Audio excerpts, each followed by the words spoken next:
fresh watermelon, juice the whole thing through a centrifugal juicer with the rind, with the skin and rind. This is technically a green juice, believe it or not. The bulk of what's in there is the green rind, and you can consider this green juice even though it's like reddish in color. But the balance between the rind and the flesh makes the glycemic index go down, and it's ultra hydrating. Is that right? See, the thalamic tradition would include proper nutrition as well, would include taking care of the physical vessel, the alchemical aspects and treatments that you could do to keep the body optimal. Let's go back to what the true will really is.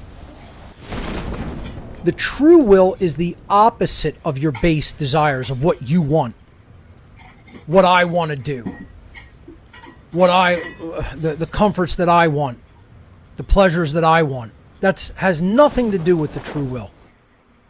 The true will is deferring those things and or keeping them at bay, at least to the extent that you can really focus on the higher will, the true will. True will, or thelema, is defined in the thelemic philosophy as a path of personal action that operates in harmony with universal spiritual law. I want to read that sentence one more time because I really want people to understand this and emphasize what is being said. The true will is a path of personal action. It's not your thoughts, it's not your emotions, it's not your desires, it's not your wants, it's not what you think should happen, it's not coming into total emotional well-being, it's not bliss, it's none of those things. It is action. That's the key word in there. True will is a path of personal action. It's what you do. Once again, wisdom is the top of the trivium, right? You have knowledge, understanding, wisdom. On the very top of the Kabbalistic tree of life, before you get to the crown, right? Keter. When you're so-called crossing the abyss, going into that higher triangle at the very top of the tree of life. If you look at the Sephirotic tree of life in Kabbalah. Before you get to that top triangle, what is the sphere that is there? It is not one of the Sephirot, but it is considered where the tree grows from. It is Da'at, D-A-A-T-H. What is that? Knowledge. That's the first step of the trivium. Then you go up to Binah. Binah is understanding. That's the second step, which is the one right before the crown. It sits at the right-hand side of the crown. Hokmah means wisdom. Da'at is not even physical. It's the hidden realm of knowledge. That is the occult itself. That's the pure information and potentiality. And that's where the physical bursts forth from. That's the root of the tree. And then the two top parts of the two pillars on the tree of life, Binah and Hokmah. Understanding and wisdom. Understanding is an internal process. That's the second phase of the tree. Once you have the knowledge, you have to make sure to understand it. Weed out not all contradictions. Weed out logical inconsistencies and contradictions. Come to an understanding of what all of that aggregating knowledge means. Then what are you going to do with it? Just having it and understanding it doesn't make it good. Just having it and understanding it is going to accomplish nothing. You should do the right things with it. Learning all this shit and then sharing it with people is a motherfucker. Unless you're a cookie. If you're a cookie like me, people will just take a bite. And then you'll poison them with what you know. How might dictate. The teacher says, Billy, will you use dictate in a sentence? And the Bobby goes, or Billy, or whatever the fuck his name is, says, the teacher says, my dictate good. So when you act rightly upon that knowledge and understanding, that's wisdom. So wisdom is right action. See? So true will can be considered wisdom. It's a path of personal right action because it's action that operates in harmony with universal spiritual law. Or in other words, when you've aligned your life path, your actions of your life with natural law, that doesn't just mean in the negative, in the apathetic, not doing harm. It means teaching natural law. It means you're communicating what is right to other people. You're communicating objective morality. You're living in harmony with natural law because you become a servant of natural law. Ultimately, that's what creation's will is for its children. Whether anybody really wants to accept the truth of the matter or not, that is what we are here to learn to do. We are all here to learn to listen to the voice of wisdom. We are here to then become the voice of wisdom because the creator of the universe doesn't have a physical voice in the 3D world. We are to be that voice. We are to put the law of creation into effect through our voice. Help to express its understanding so that people can live their lives in alignment with it, align their behavior with it. And this is what the Lema helps us to understand because it's practices, which are often meditative practices, yogic practices, practices of really, again, its symbol and out of natural law at a deep fundamental level. And then we're aligning our behavior with it. So, path of personal action operates in lowercase w. You notice uppercase w. When you see me write real lowercase w, that's I. That's the ego. That's the personality. Okay?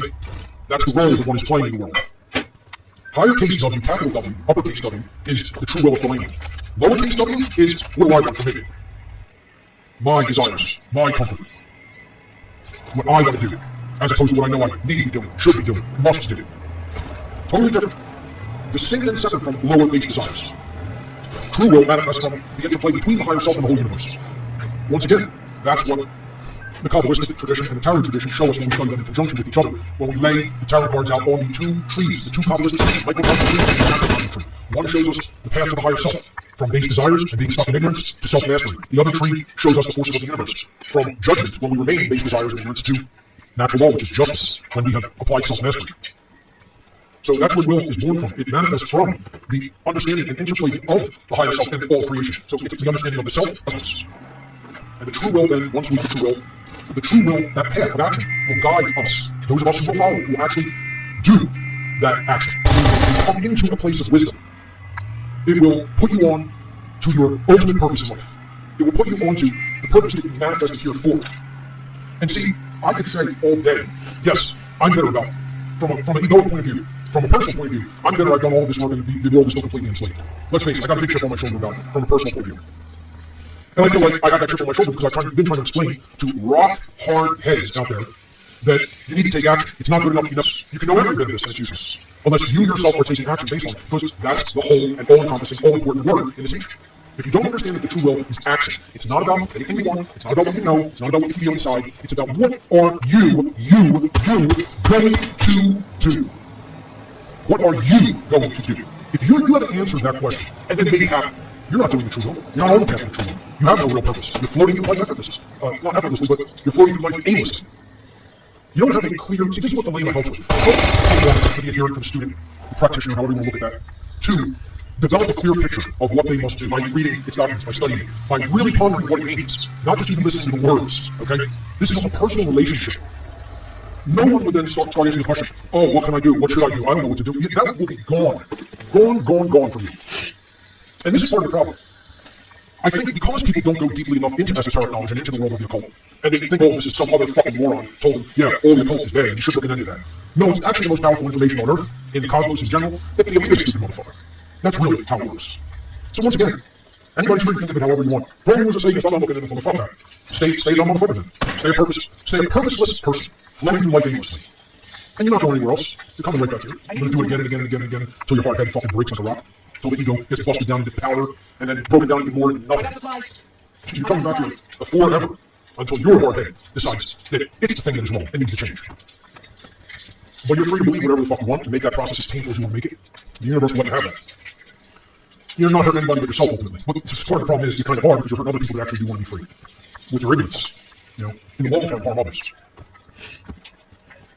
So going back to what I was saying, after I got the layman deeply, there's no more thinking, what do we need to do? You know what you need to do. And you start doing it. You're not asking questions about it anymore, you're not dilly-dallying about it, you get on it. You see? Because you understand that you're here to take action. Not to go, woe is me, not to go, what can I do? Oh, I don't know how to do that. This tradition makes you confront all your bullshit excuses. It makes you confront your laziness. It tells you the only one responsible for ultimately either staying where you're at or changing it is you. That's it. You are solely responsible. Other people have influences in many areas of life, of course. I'm not going to say that they don't. But ultimately, if you're not part of the solution, you're part of the problem. If you're not actively involved in taking action to change it, you're the one helping anchor it and keep it there. You have to take action to make a huge weight move. And yeah, I get bitter because I look at everything.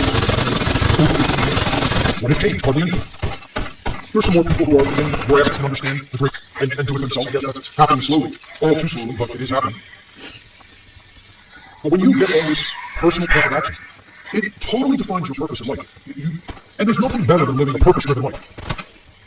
Again, I can say I'm bitter because I'd quite rather us be free and have our lives to live as we see fit, which is how it really should be. That's the natural state of human existence. Anarchy and freedom is the rule. But because unfortunately there is slavery, those of us who understand the wrongness of that dynamic have to teach natural law. I'm confined to this path because of other people's ignorance. I could get on a wonderful self-expression and exploration of other things that I want to do. I've said many times I could become maybe a musician, a painter, an inventor, who knows? I think I have all those things inside me. But I don't pursue them because I'm here on doing my true will, on my personal path of action that I know I must do and must be on, which is a constraint. And I do that of my free will. Even though, like I said, the lower aspect of me can be bitter about it. I have a fucking big chip on my inner messes, but I'm still going to do it. I'm still going to do the true will because that's what I'm charged with to do. It's a bond. It's a constraint. All things being equal, meaning if we all have unrestrained our natural rights, and they're not under attack, and they're not being occulted, covertly constrained and taken by this occult priest class. If that were not the case, I'm not bad to have this be common sense and natural law. But pretty much, if the enslavement of humanity wasn't the problem, you can pretty much rest assured natural law is commonplace in that instance, in that scenario. See, when decadence goes into place, and corruption goes into place, and evil manifests like it has, that's when the true will, I'm saying I do it out of my own free will because I know it must be done. It's required. It's a requirement. That makes it a bond. It's like obtaining food. It's a requirement. Your bond condition. That's what law is. It's a boundary condition. It's a set of conditions that are in place that have requirements, must be fulfilled, are always in place, are constrained, are binding. Glitching. But one of the worst things that you can ever have really happen is to lead a purposeless life.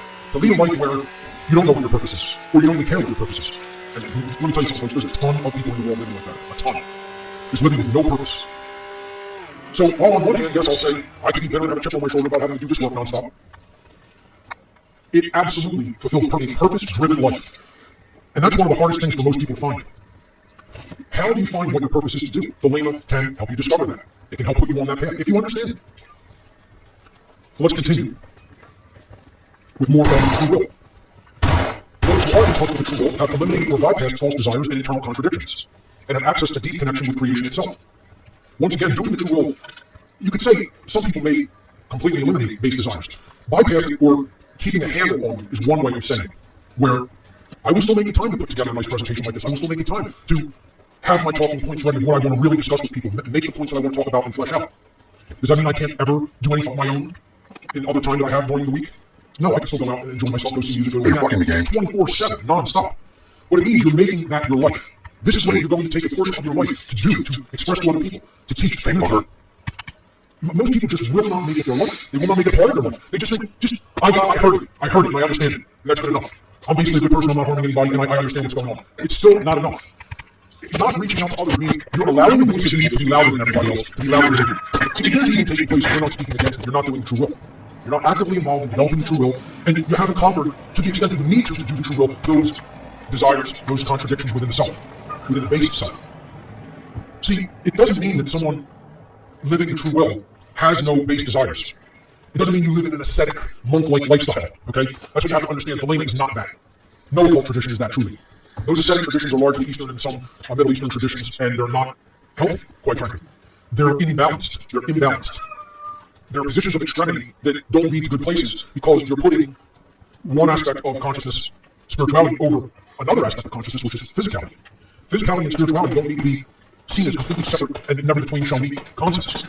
As people who really understand real spirituality have taught, they're one and the same. It's all consciousness. The body is part of it, the physical world is part of it, the matter is part of it. So you don't need to forever exterminate desires. It's not to say you're not going to have base, flesh, worldly, selfish desires. You're not going to live for them to the extent that you will not get involved in the great work. You're not going to be controlled by them to the extent that you're not going to teach natural law, that you're not going to speak out against evil.